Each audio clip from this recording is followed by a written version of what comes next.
Stephen Lawrence was murdered because he was black, stabbed by a group of white thugs in an unprovoked racist attack. Injustice, watershed, landmark are all used to describe the Lawrence case. Stephen's father told me that he had everything going for him. Stephen was a human being.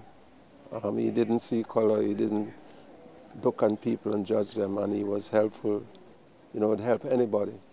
And, for somebody to actually kill my son, I still can't understand such a humble person.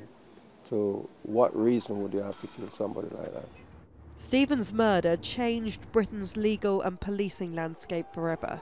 The failure to bring his killers to justice was a stain on the country's legal system for years. Within days of Stephen's murder, the police were given the names of the 5 suspects, but they failed to act, and their subsequent botched investigation led the police to be accused of institutional racism. That was the judgment of an inquiry ordered by the government after Stephen's death.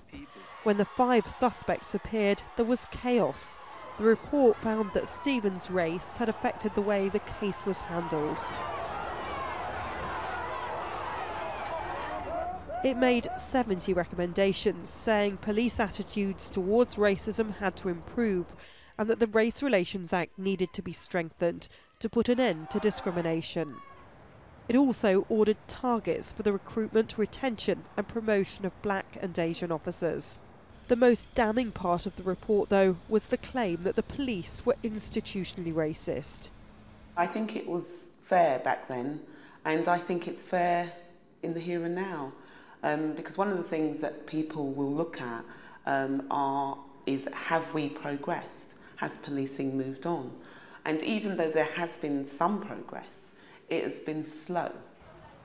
The Metropolitan Police says it is not the organisation it was at the time of Stephen Lawrence's killing. It would take nearly 19 years for 2 men to be found guilty of Stephen's murder. These people killed my son and made him into a legend, and they have destroyed their lives. Stephen Lawrence would now be 43.